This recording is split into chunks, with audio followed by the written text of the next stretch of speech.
ये पानी का जग है, अगर इसमें से नीचे 5 छेद कर दिया जाए तो आप ऊपर से कितना भी इसमें पानी डालिए, ये जग कभी भरेगा नहीं, हमेशा हमेशा खाली रहेगा।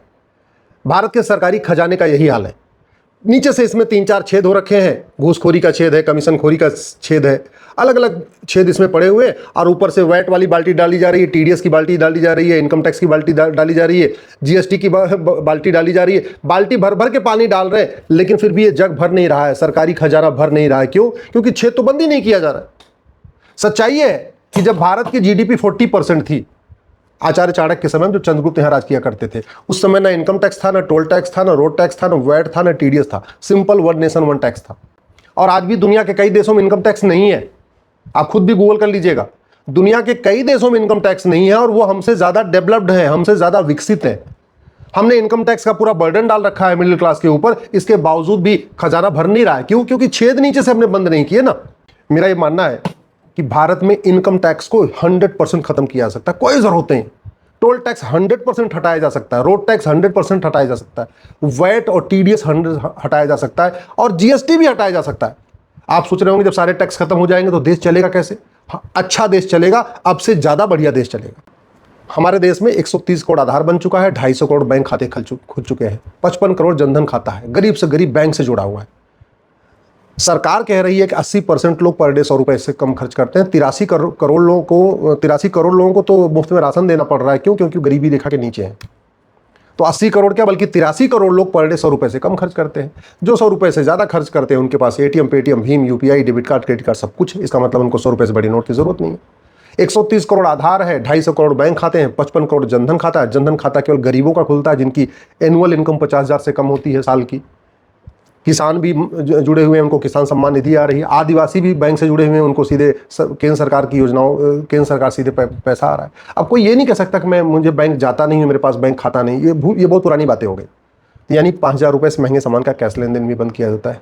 130 करोड़ आधार है, हर प्रॉपर्टी को आधार से लिंक किया सकता है। आदमी चाहे स्मार्टफोन खरीदे, चाहे मोबाइल खरीदे, जो भी सामान 50,000 रुपये से महंगा है उसको आधार से लिंक करते चले जाएंगे, तो साल में पता चल जाएगा अच्छा इस व्यक्ति की कमाई कितनी है और ये खर्च कितना कर रहा है। भारत में करोड़ों ऐसे लोग हैं जो इनकम टैक्स देते हैं साल में 12 लाख रुपए पे। वो कहते हैं जी हम तो 1 लाख रुपए कमाते हैं, और साल में कम से कम 3 करोड़ 4 करोड़ रुपए खर्च करते हैं। हमेशा बिजनेस क्लास में चलते हैं, 7 स्टार होटलों में रहते हैं, सब कुछ करते हैं, लेकिन वो सारा पेमेंट कैसे कर रहे हैं? कैश में कर रहे हैं। और वो आधार से लिंकिंग है नहीं, पैन से उसकी लिंकिंग है नहीं, तो सरकार को पता ही नहीं चल रहा कि एक व्यक्ति कमाता कितना है, खर्च कितना करता है।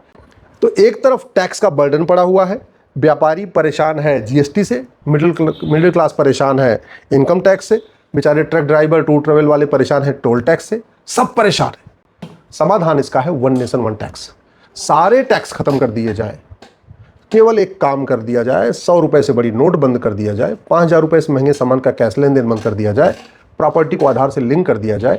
और जब 5,000 से ऊपर लेन देन बंद हो गया तो व्यक्ति मजबूर है, या तो एटीएम करेगा, या पेटीएम करेगा, भीम करेगा, यूपीआई करेगा, डेबिट कार्ड करेगा, क्रेडिट कार्ड करेगा, उसे 2% एक्स्ट्रा ले लिया जाए बस।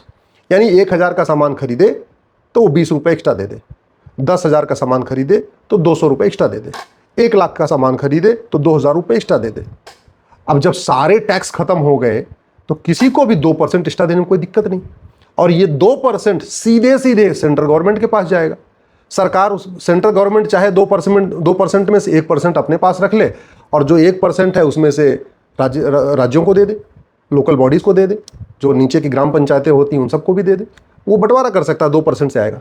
मैं गारंटी के साथ कहता हूं ये खजाना भर जाएगा, सरकार का खजाना भर जाएगा। जो 225 लाख करोड़ का कर्जा है वो भी धीरे धीरे कम होना शुरू हो जाएगा, और जनता को बड़ी राहत मिलेगी।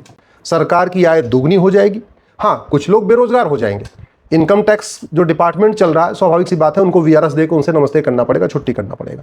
जीएसटी डिपार्टमेंट जो चल रहा है उनसे नमस्ते करना पड़ेगा, छुट्टी करना पड़ेगा। उनका ट्रांसफर कहीं और भी कर सकते हैं, ऐसी कोई दिक्कत नहीं है, किसी और डिपार्टमेंट उनको लगा सकते हैं, नहीं वीआरएस देना है तो इनकम टैक्स और जीएसटी डिपार्टमेंट और टोल टैक्स वाले कुछ और अपना अलग काम कर लेंगे, क्या जरूरत है? वैट वाले जो वैट पे काम में लगे हैं उनको भी कुछ नया काम मिल सकता है। ये जो वैट डिपार्टमेंट है, ये टोल टैक्स डिपार्टमेंट है, ये रोड टैक्स, ये जीएसटी डिपार्टमेंट, इनकम टैक्स, ये डिपार्टमेंट नॉन प्रोडक्टिव डिपार्टमेंट है, कुछ नहीं कर रहे। केवल इसकी वजह से लोगों को टेंशन बढ़ रही है, सब लोग परेशान है, सब लोग फ्रस्ट्रेट है, खुशहाल नहीं है। इतनी दोहरी मार पड़ रही है आम जनता के ऊपर, और फिर भी सरकार का खजाना नहीं खाली हो रहा। क्यों? क्योंकि लीकेज बहुत ज्यादा है। इस वन नेशन वन टैक्स से लीकेज भी खत्म हो जाएगा, क्योंकि पैसे को कोई खाएगा नहीं। ये पूरा का पूरा अभी इसलिए चल रहा है क्योंकि लोग काला धन इकट्ठा कर रहे हैं, फार्म हाउस खरीद रहे हैं, कोठियाँ खरीद रहे हैं, लग्जरी लाइफ जी रहे हैं, सब कुछ इसलिए चल रहा है। क्यों? क्योंकि लीकेज हमने बंद नहीं किया, हमने सिस्टम को नहीं बदला। वन नेशन वन टैक्स से भारत विश्वगुरु बनेगा, वन नेशन वन टैक्स से भारत में सतयुग आएगा, वन नेशन वन टैक्स से भारत में रामराज्य आएगा, भ्रष्टाचार अपराध खत्म होगा।